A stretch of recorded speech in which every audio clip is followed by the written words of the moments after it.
Na festa de noivado do meu irmão, ele sorriu de canto e me arrastou até o chefe dele. Esta é a Cassandra, o fracasso da família, anunciou em voz alta, carregada de ironia. Meus pais assentiram, com expressões desconfortáveis. Que vergonha, murmurou minha mãe, enquanto meu pai deu uma risadinha constrangida. A sala no luxuoso Mountain Lodge, em Denver, mergulhou em silêncio absoluto.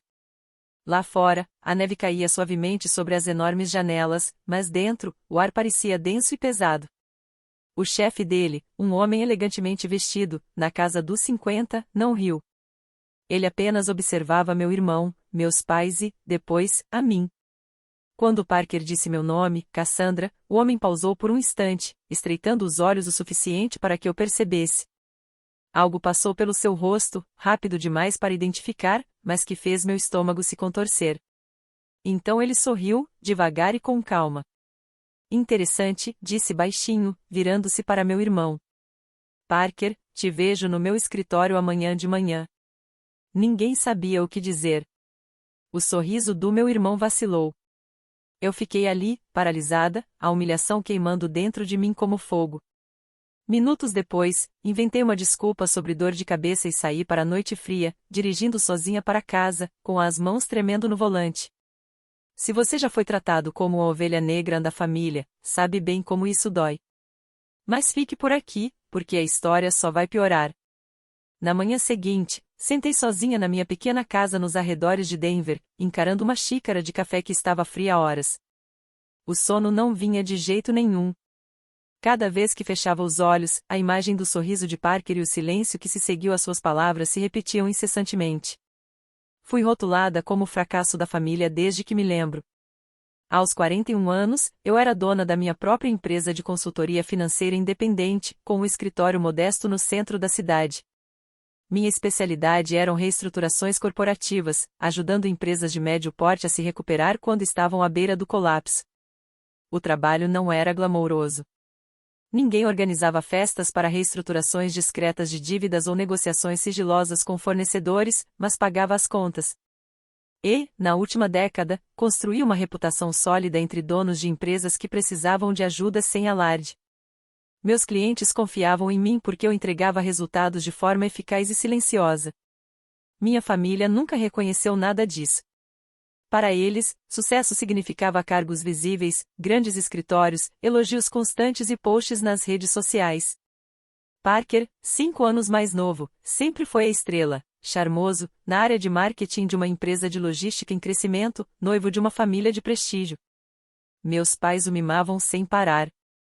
Cada promoção, carro novo ou foto de férias era celebrada e emoldurada. Minhas conquistas, no máximo, recebiam um aceno educado, geralmente seguido de um suspiro sobre ou a me estabilizaram ou a fazer algo mais convencional. 3 meses antes da festa de noivado, Parker me ligou do nada. Mana, preciso de um favor, disse, com a voz leve, como se pedisse carona para o aeroporto. Savannah e eu estamos organizando tudo no Mountain Lodge e estou atolado no trabalho. Você é boa nas coisas chatas, né? Pode cuidar de alguns contratos com fornecedores? Eu deveria ter recusado. Mas ele era meu irmão, e apesar de tudo, isso ainda tinha peso. Então, aceitei ajudar um pouco.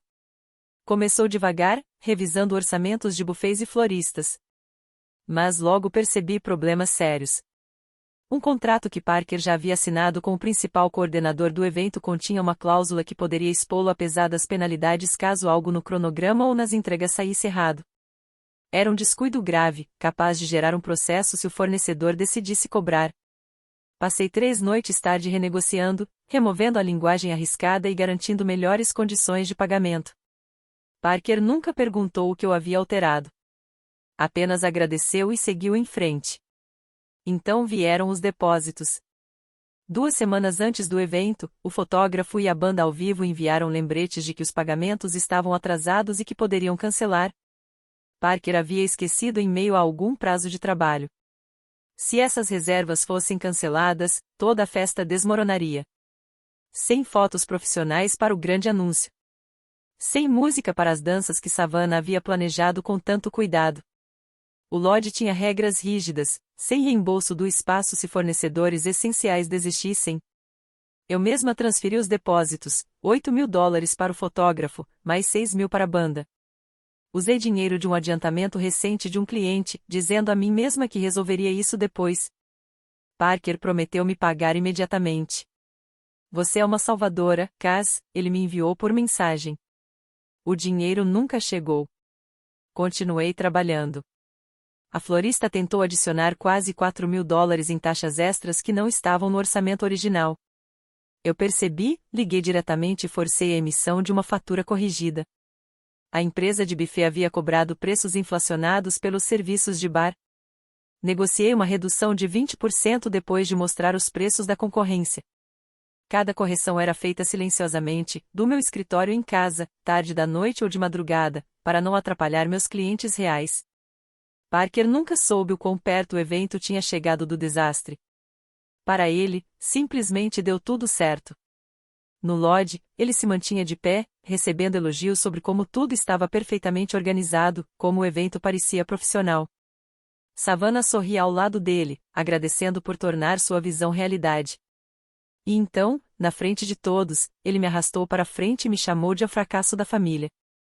Se eu não tivesse intervindo, se eu não tivesse corrigido os erros dele, coberto suas falhas, negociado seus contratos ruins, aquela festa não teria acontecido do jeito que aconteceu. Sem fotos, sem música, possivelmente nem o local estaria garantido. Ele teria parecido incompetente diante da família de Savannah, dos colegas e dos futuros sogros. Mas ninguém sabia. Nem minha mãe, nem meu pai, nem Parker. Eles viram o evento perfeito e lhe deram todo o crédito. Viram-me sentada quieta e assumiram que eu não tinha contribuído em nada, como sempre.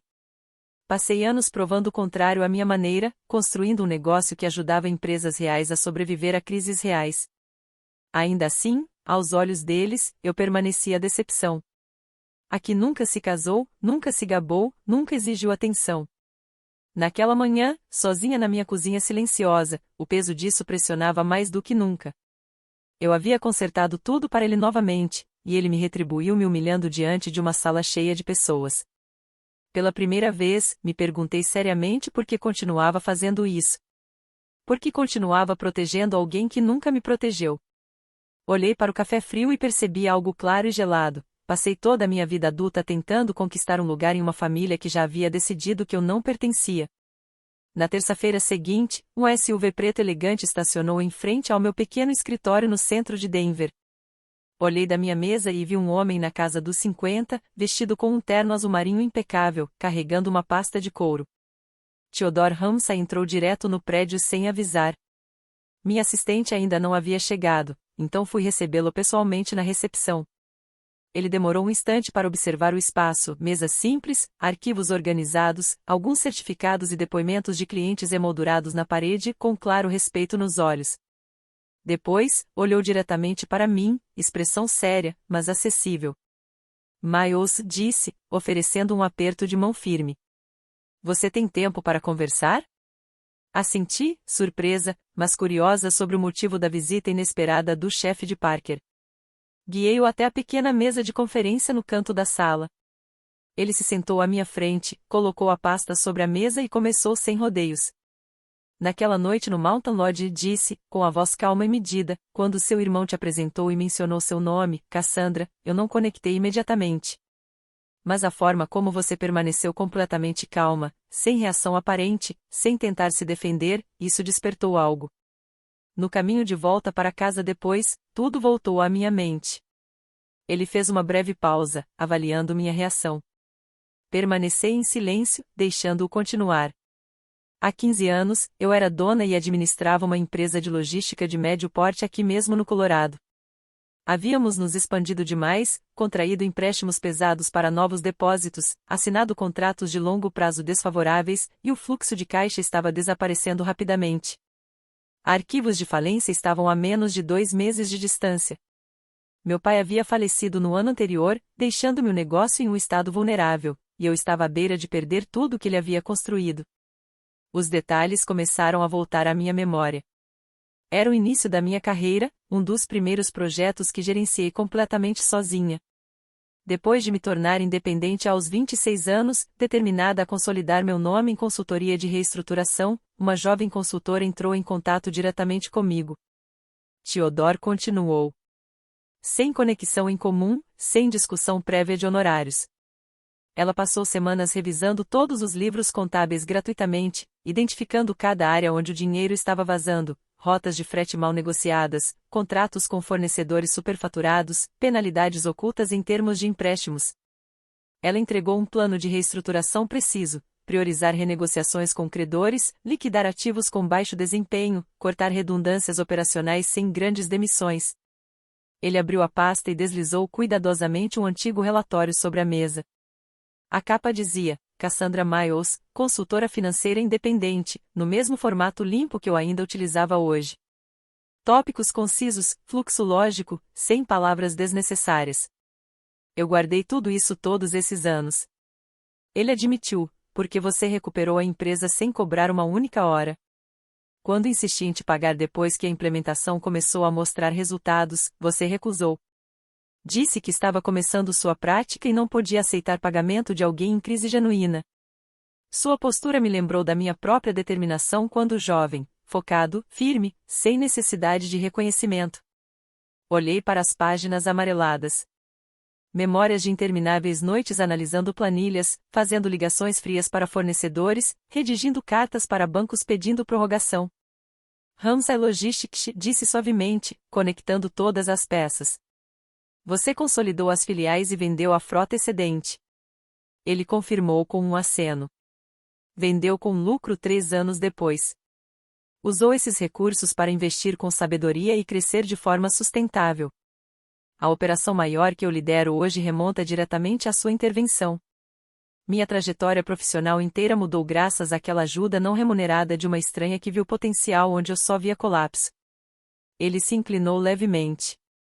Na festa, reconheci o mesmo olhar firme de quem ajudou sem esperar gratidão ou reconhecimento. A compostura silenciosa sob pressão. O estilo profissional exato daquele antigo relatório combina com tudo em você. Fiquei sem palavras por um momento. Aquele projeto fora importante para mim na época, mas os clientes seguiram em frente, e eu o enterrei entre centenas de outros projetos desde então. Ninguém jamais mencionou novamente, muito menos agradeceu anos depois. Por que veio até aqui agora? Perguntei, genuinamente curiosa. Ele fechou a pasta delicadamente. Porque ouvir como sua própria família te descrevia não correspondia à pessoa que eu sabia que havia salvado meu negócio. A consultora que me resgatou sem alarde não é um fracasso. E, já que Parker me reporta, tenho prestado mais atenção a certos padrões no trabalho. Ele parou ali, sem se aprofundar ainda. A implicação pairava no ar, mas ele mudou para perguntar sobre minha prática atual. Descrevi casos recentes, salvando uma distribuidora familiar da execução hipotecária, guiando um fornecedor regional durante crises na cadeia de suprimentos. Ele ouviu atentamente, fazendo perguntas ponderadas que mostravam verdadeiro entendimento do campo. Conversamos por quase 1 hora. A luz da manhã se movia pelas paredes do escritório enquanto ele compartilhava breves atualizações sobre como a empresa evoluíra desde minha intervenção. Nova divisão, crescimento constante, contribuições para a comunidade. Sentiu-se estranho, mas também reconfortante, ter alguém de fora do meu círculo familiar reconhecendo o impacto do meu trabalho. Quando ele finalmente se levantou para ir embora, estendeu a mão novamente. Gostaria de manter contato, Sra. Miles, desta vez de forma adequada. Eu o acompanhei até a porta. Quando o SUV se afastou, uma pequena mudança se acomodou dentro de mim. Alguém havia visto o valor que eu trazia, não através de ostentação ou exigências, mas por meio de resultados que duravam. Durante aquela primeira reunião e nas várias ligações e encontros presenciais que se seguiram nos dias seguintes, Theodore Ramsay direcionou a conversa para o verdadeiro motivo pelo qual havia me procurado, além da conexão passada. Ele explicou que havia iniciado silenciosamente uma auditoria interna em sua empresa de logística cerca de 10 meses antes, motivado por discrepâncias nos relatórios financeiros que atravessavam departamentos. Parker havia sido alvo de escrutínio logo no início do processo. Theodore apresentou as evidências de forma calma e organizada, distribuindo relatórios impressos, cadeias de e-mails e planilhas anotadas sobre a mesa de conferência. O problema mais significativo envolvia um contrato de alto valor com uma rede varejista nacional para otimização de logística de transporte e distribuição. O projeto havia sido publicamente creditado a Parker como iniciativa pessoal dele. Ele fez a apresentação final, aceitou os parabéns da liderança sênior e recebeu um bônus de desempenho substancial, junto com recomendação de promoção. Na realidade, o trabalho principal havia sido realizado por um analista júnior chamado Nathan Reis. Nathan passou 6 meses pesquisando dados de mercado, construindo modelos financeiros e elaborando a proposta inicial. Parker entrou na equipe apenas nos 2 últimos meses e, sistematicamente, assumiu todo o crédito. Registros de e-mail mostravam que ele orientava os membros da equipe a enviar todas as atualizações pessoalmente para ele. Ele então repassava essas atualizações aos executivos com pequenas alterações, apresentando-as como suas próprias ideias. A comissão ligada ao contrato somava $47 mil, além da visibilidade que acelerou sua carreira. E isso era apenas o começo. Theodore abriu outra pasta contendo 18 meses de relatórios de despesas. Parker havia submetido rotineiramente gastos pessoais como custos legítimos da empresa. Uma viagem de fim de semana a Las Vegas foi registrada como reuniões de desenvolvimento com potenciais parceiros. Uma estadia em hotel de luxo em Miami foi classificada como coordenação de eventos de networking. Compras de roupas caras, ternos, sapatos, acessórios foram categorizadas como vestimenta profissional necessária para apresentações executivas. Até alguns custos preparatórios para sua festa de noivado, como degustações de buffet e visitas para escolher o local, haviam sido silenciosamente lançados na conta da empresa.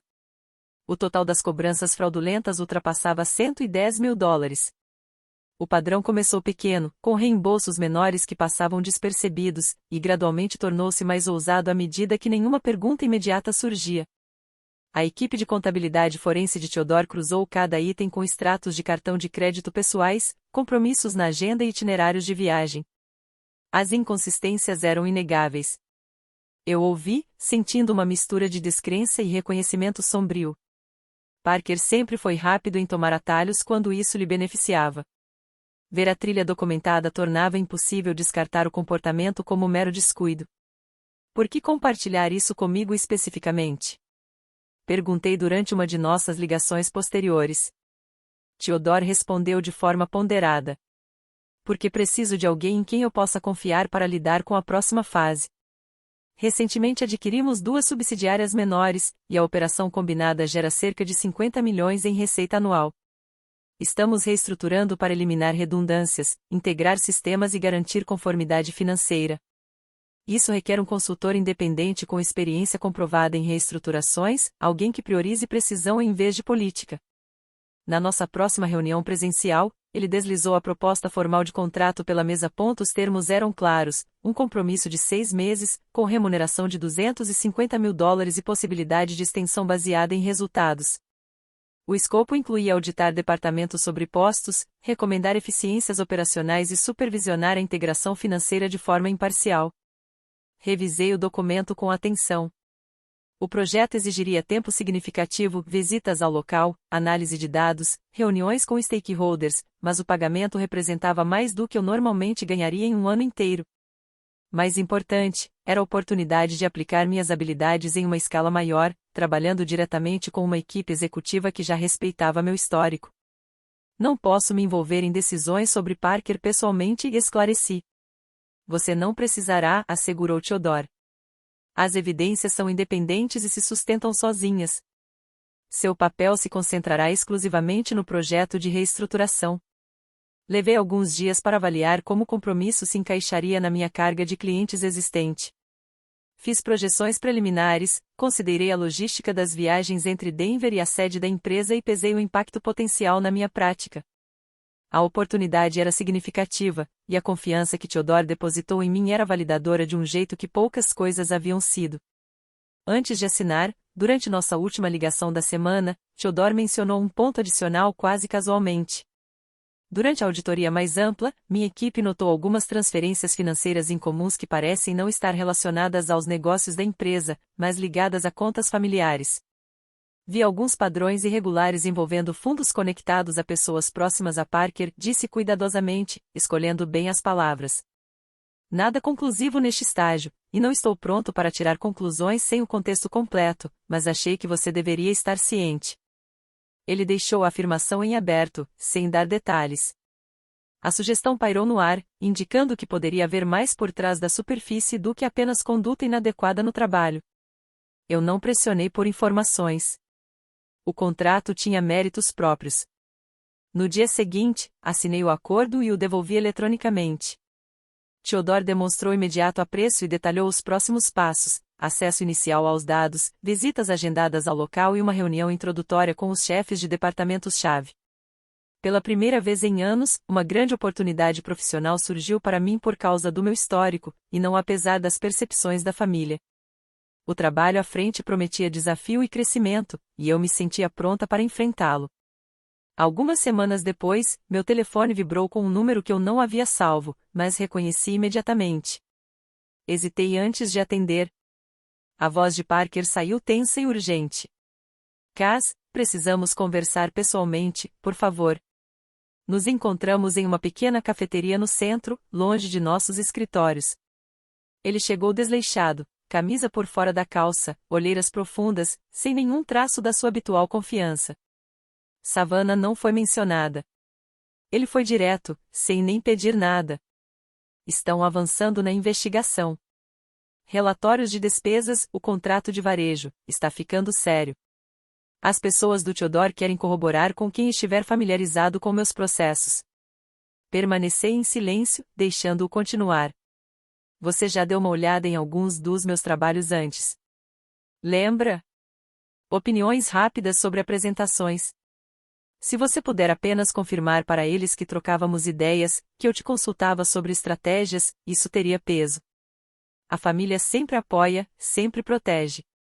O pedido em sua voz era cru, quase convincente. Se eu não tivesse ouvido versões disso durante toda a minha vida, não vou mentir, disse de forma firme.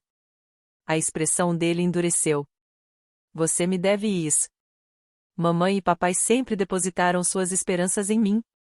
Você não pode simplesmente assistir a isso acontecer. Não te devo mentiras, respondi, e vou me manter fora disso. Ele segurou a borda da mesa. Isso pode acabar com a minha carreira. O casamento. Tudo que construímos, perdido. Você realmente quer ser a pessoa que deixa isso acontecer? Empurrei minha cadeira para trás. Suas escolhas, Parker. Não as minhas. Ele me seguiu até a porta, com a voz caindo. Pense no que isso faz à família. O contato escalou depois disso. Ligações em horários estranhos, algumas de números bloqueados. Mensagens de voz começando apologéticas e se tornando acusatórias, alegando que eu estava com ciúmes, que sempre invejei seu sucesso. Mensagens de texto chegando em rajadas, lembrando de feriados que eu havia organizado, favores que eu havia feito, agora enquadrados como dívidas que ele estava cobrando. Então surgiu um e-mail no sistema seguro da empresa. Mensagens que pareciam vir de um endereço quase idêntico ao meu profissional, uma única letra diferente no domínio. O conteúdo era explícito: sugestões passo a passo sobre como transferir custos pessoais para contas da empresa, conselhos sobre como realocar contribuições da equipe em avaliações de desempenho. As mensagens eram datadas para sugerir uma consulta contínua, me posicionando como cúmplice. Descobri-os durante uma revisão padrão das unidades compartilhadas do meu projeto de reestruturação. Os carimbos de data e hora estavam concentrados, todos criados em um intervalo curto à noite. Os registros de IP apontavam diretamente para a estação de trabalho de Parker. Documentei tudo meticulosamente. Capturas de tela, exportação de metadados, registros de acesso. Encaminhei o pacote primeiro para o oficial de compliance de Theodore e depois confirmei meu envolvimento quando solicitaram uma declaração. A resposta foi rápida. Recebi um convite para observar a audiência disciplinar de uma sala de observação com vidro unidirecional, devido ao meu status de contratada e relevância direta. Parker entrou na sala de conferência, parecendo composto no início, terno passado, anotações na mão. O painel incluía Theodore, o diretor financeiro, a diretora de RH Karen Fletcher e o advogado interno Marcus Rives. Procederam metodicamente, projetando evidências na tela, recibos incompatíveis, cronogramas de projeto alterados e, agora, a correspondência falsificada tentando me envolver. Ele começou com explicações: prazos apertados que levaram a erros de categorização, dinâmica da equipe, onde o crédito naturalmente fluía para cima. Quando pressionado sobre detalhes específicos, mudou para emoção, voz trêmula ao descrever o estresse do planejamento do casamento e das expectativas de desempenho. O painel permaneceu impassível. Karen Fletcher entregou o resultado profissionalmente, demissão imediata por conduta grave, incluindo fraude e tentativa de obstrução. A empresa buscaria a recuperação civil de todos os fundos apropriados indevidamente, totalizando mais de $110 mil, por vias legais. Dada a natureza deliberada e a escala, as autoridades seriam notificadas para possível processo criminal. A segurança apareceu prontamente. Parker recolheu seus pertences em uma caixa padrão e foi escoltado por uma porta lateral. O rosto dele estava vazio ao passar pelo vidro, sem perceber que eu estava lá. Saí do prédio pouco depois, dirigindo pelas ruas conhecidas até minha casa. Não senti um surto de vitória. Não houve satisfação em vê-lo cair. Apenas um profundo alívio gelado, como exalar após prender a respiração por décadas. O impacto era dele, fruto de decisões que tomou sem se preocupar com as consequências. Não senti vontade de comemorar, apenas o reconhecimento silencioso de que alguns padrões finalmente se quebraram, abrindo espaço para algo mais limpo. 2 meses se passaram. Um convite chegou pelo correio, da tia Irene, escrito à mão, formal, convidando toda a família para um jantar em sua casa, nos subúrbios de Denver. Ela sempre fora observadora silenciosa do lado da minha mãe. Viúva desde cedo, vivendo sozinha na mesma casa por décadas, quase recusei o convite, mas a carta incluía uma linha pessoal. Está na hora de conversarmos abertamente. Por favor, venha. A noite estava fresca quando cheguei. Carros alinhados na entrada, o sedã dos meus pais, o SUV de Parker, veículos de 2 primos com seus cônjuges. Dentro da sala de jantar, a mesa estava posta para 10 pessoas, velas acesas, o aroma de assado com batatas preenchendo o ar. A tia Irene me recebeu na porta com um abraço firme, olhos penetrantes aos 73 anos. Obrigada por ter vindo, Cassandra. Todos os outros já estavam sentados. Mamãe e papai em uma ponta, posturas rígidas. Parker ao lado de uma cadeira vazia que devia ser de Savannah. Ela não estava lá. Os primos Mark e Lisa com seus parceiros, trocando olhares desconfortáveis. O jantar começou educadamente, passando os pratos, pequenas conversas sobre o tempo e feriados. A tia Irene esperou até que os pratos fossem servidos antes de se levantar na cabeceira da mesa. Convidei todos vocês porque fiquei em silêncio por tempo demais, disse, voz firme e clara. Esta família tratou Cassandra como se ela não importasse por anos. Estou farta disso. Papai tentou interromper. Irene, isso não é. Ela levantou a mão. Você vai ouvir hoje à noite, George. Ela se virou para a sala. Deixem-me contar sobre a sobrinha que vocês ignoraram. 8 anos atrás, quando fui diagnosticada com câncer, os custos do tratamento ultrapassaram minhas economias e o seguro. Eu estava pronta para hipotecar a casa. Cassandra pagou as contas restantes, mais de $40 mil, sem contar a ninguém. Ela enviou o dinheiro pela fundação do hospital, para que eu não soubesse no início. Só descobri quando chegou uma carta de agradecimento endereçada a ela. O garfo da mamãe pausou no ar. Parker encarou o prato. Quando Mark perdeu o emprego durante a recessão e precisava de capital para iniciar seu negócio de paisagismo, continuou a tia Irene, olhando para meu primo, quem forneceu o empréstimo sem juros que o manteve no primeiro ano. Cassandra, $20 mil pagos lentamente, sem pressa. Ela me disse para não contar a ninguém. E quando o marido de Lisa, tia Irene continuou, enfrentava dificuldades com sua startup de tecnologia e estava prestes a ser despejado, quem pagou 6 meses de aluguel discretamente? A mesma pessoa. A sala ficou mais silenciosa. Ninguém cruzou meus olhos. Mas o pior, disse a tia Irene, voz apertada, foi o que aconteceu com o fundo educacional do seu avô. Ele separou dinheiro, especificamente uma cota para cada neto. A parte da Cassandra era $50 mil, destinada à faculdade e início de carreira. George e Bárbara, vocês retiraram tudo e redirecionaram para as contas do Parker, para sua faculdade particular e primeiro apartamento. O rosto do papai ficou vermelho. Esse dinheiro foi investido para a criança com mais potencial, ele começou, Vocês decidiram que Cassandra não tinha nenhum, interrompeu a tia Irene. Então pegaram o que era dela. A voz da mamãe estava fraca. Achávamos que ela se viraria sozinha. Ela sempre conseguiu. Parker precisava do impulso para ter sucesso. Parker se defendeu. Os tempos eram difíceis. Todos fizemos sacrifícios. Cassandra acabou bem de qualquer forma. A tia Irene olhou diretamente para ele. Bem? Enquanto você usava a herança dela para construir a vida que ostentava, e agora, depois de tudo que aconteceu no trabalho, ainda se senta aqui agindo como se tivesse direito. Ele se mexeu desconfortável. Isso é outra coisa. Má sorte no escritório. Ninguém respondeu. Os primos trocaram olhares, claramente desconfortáveis, mas não a contradisseram. A tia Irene se dirigiu à mesa novamente. Cassandra nunca se pronunciou porque não precisa de validação de nenhum de vocês. Ela construiu sua vida nos próprios termos, mas não vou permitir que esta família continue chamando-a de fracasso. Ela se sentou. O silêncio se prolongou. Papai pigarreou, começou a falar e depois parou. Mamãe enxugou os olhos com um guardanapo. Parker empurrou a comida no prato. Eu permaneci em silêncio o tempo todo. As revelações não eram novas para mim. Já sabia sobre o fundo há algum tempo, mas ouvi-las sendo ditas em voz alta diante de todos mudou algo. O jantar terminou de forma estranha. As pessoas saíram logo após a sobremesa. Sussurros de despedidas. Nenhuma conversa prolongada. A tia Irene me acompanhou até o carro.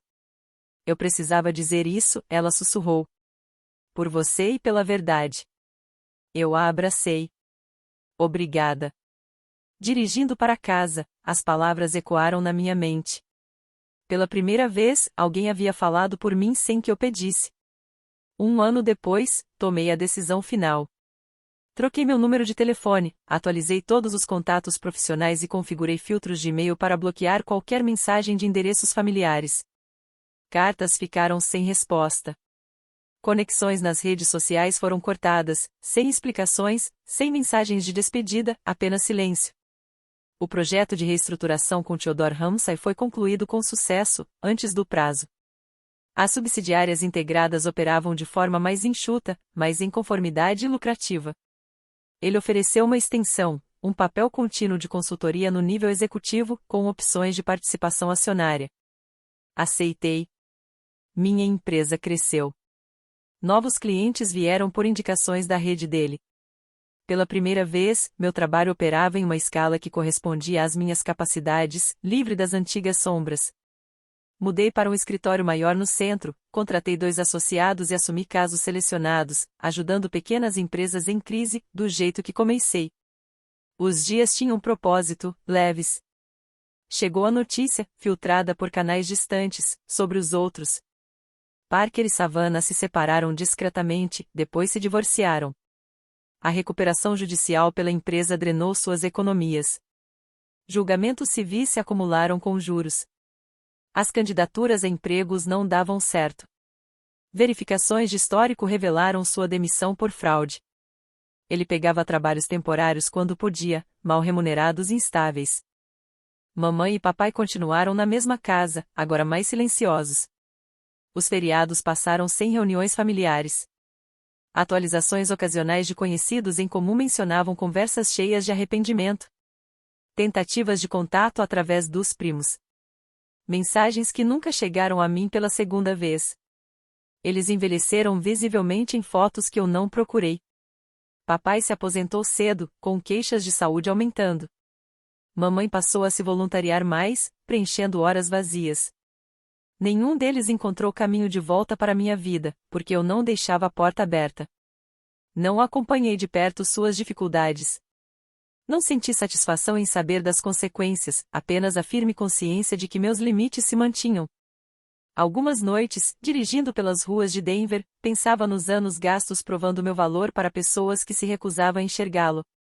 A energia que antes eu gastava consertando coisas para os outros agora alimentava meu próprio caminho.